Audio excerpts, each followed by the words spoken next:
Krishna Mataji. Hare Krishna. Dandavat Pranam, Srila Dandavat Prabhupada ki jai. Pranam. Jai, So Srila this is Prabhupada. a very auspicious podcast, one of the kind in Mayapur, and we have TOVP at the background. So I wanted to start with your personal journey. How do you became a devotee, and your initiation story as well. Okay. And what's your vision and future as a Seva? Okay, wonderful. So I guess my journey started in high school. I just knew that there was more to life, and I started exploring many different things, like how to become rich, like being fit, going really into health, exploring Reiki and crystals and things. But I was not satisfied. My heart was just like, there is something else out there, and I have to find it. So I started reading a lot of different books like Eat, Pray, Love, Conversations with God, The Monk Who Sold His Ferrari, etc. And with that, I decided to go to India. So it's 18 years old. I went to India by myself. I didn't do a lot of research, which I probably should have. So there I go to India, and I explored like many different paths there. Like perhaps you've heard of like Vipassana, and I did Tibetan Buddhism, and I even joined Paramahansa Yogananda's like fellowship. But there was still like just something missing in my life. And only when I got back to South Africa, oh, that's where I'm from, did I realize that what I was searching for was God. So when I came back to South Africa, my father forced me to go to university, but I'm very thankful to him right now for that, because there I came across a society called the Spirituality, Philosophy, Yoga Society. So at this society, it was actually run, or some of the people who ran it were devotees of Lord Krishna. And maybe like twice a week, they would run these sessions where we would chant the Maha Mantra, Hare Krishna, Krishna Krishna, Hare Hare, Rama, Rama Rama, Hare Hare. And I just became a bit more attracted to that than all the other different paths that I was following.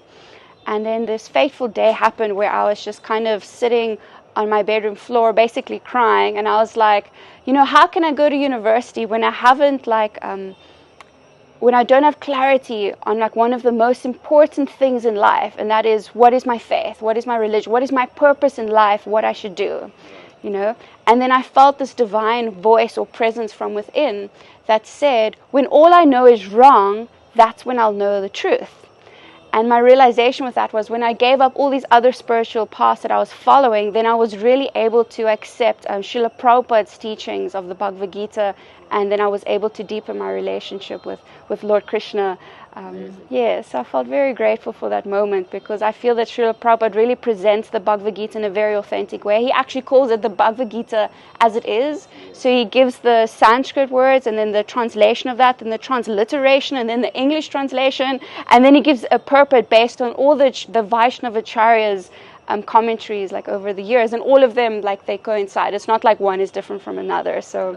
And I just felt that really stuck to me. It's like he's giving it as it is. It's not like other people who might make up more of their own stories. And I think the last thing that really, really was the icing on the cake was that I felt the devotees were so sincere. They were really just trying to follow Prabhupada and trying to be the best people that they could be. And that's was really the thing that was like, okay, this is the path I want to follow. And that was almost 8-9 years ago. Wow.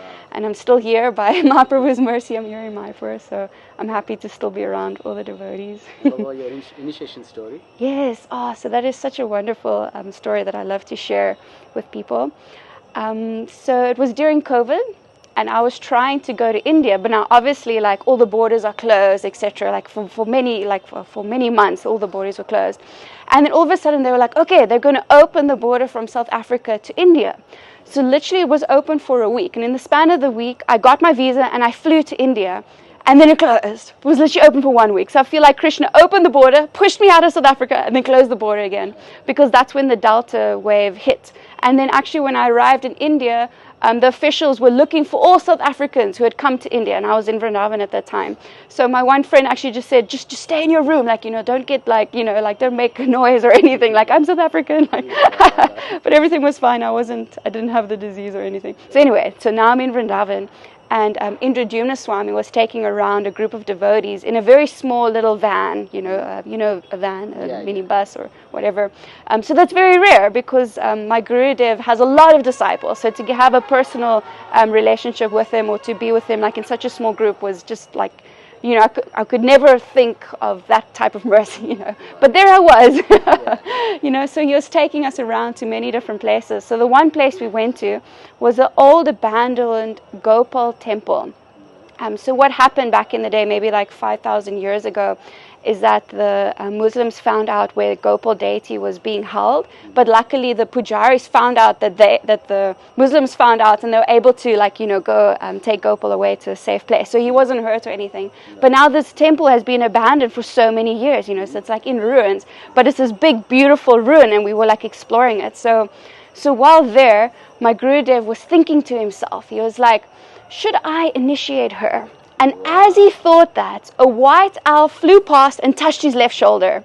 Yes. Yeah. Yes, amazing, right? Wow. So he took that as a sign, like, yes, wow. I'm going to initiate her. So then we carry on with our little parikrama, and we get to this well that one of Krishna's grandsons had created. So while there, my Gurudev was thinking okay, I'm going to initiate her, but I don't have any beads to give to her. So what should I do? But while at this well, he meets the sadhu, and the sadhu spontaneously gives him these beads that he's been chanting on his whole life. Wow. So my Guru is like, okay, Krishna's giving me the beads, this is happening. Yeah. So the next place we go to it's called Krishna Consciousness, and it's like all of us is within walking distance, So he goes, sits there, and everyone's chanting there a little bit. And then I was one of the last people to walk in. So as I walk in, everyone looked at me, and I was like, whoa, why is everyone looking at me? I felt a little shy, so I went and sat right at the back. I was like, that was really weird. Yeah. And then everyone just carries on chanting for a little bit. And then at one point, my Gurudev looks at me, and he calls me closer. He's like, come here. So now I'm like, oh my word, what's happening? Is he going to did I do something wrong? I'm just not sure what to expect. So I go to him. And he explains this whole story just as I told you, right there, how he had this mystical experience with Krishna. And he told me that just before I came, he told everyone that he was going to initiate me. Wow. So that's why everyone was staring at me when I walked in. Yeah, so it was a very magical moment. And I guess my realization from that was that I think Krishna knew that at one point in my spiritual journey I would lose some faith, and I would need some firm encouragement to continue.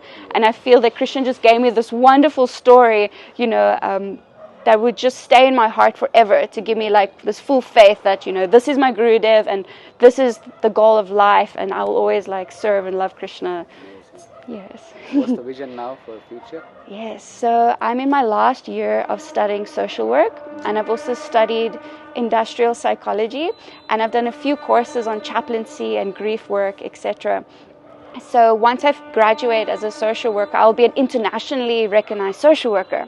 So what I would love to do, what my vision is to travel from to travel to different ISKCON communities and live there for maybe about 3 months at a time, and then to do a needs assessment, assets assessment, etc., just to determine what the needs are in the community, what resources they have, what people are there, what is their vision, and then to determine as a collective how we can go forward in life. And with social work, they give you a lot of different tools to really help communities grow and develop. So I would love to just go to ISKCON communities and see how can I serve, how can I help. And what's amazing about being a social worker is you don't try to make other people reliant on you. You try to just empower the people in the communities to help themselves, basically. And sometimes we just need that inspiration or a push or little bit of vision or guidance. So I'm hoping that I will be able to offer that to the Lord. So that is one of many things I want to do. But if I can have your blessing just to do this one thing, I would appreciate that. Yeah, I'll definitely be seeing you around. Okay. Yes, different temples. Yes. Yeah. Sounds Thank amazing. you for coming. Yes, thank you so much for having me. I appreciate it. Cool. Hare Krishna. Hare Krishna.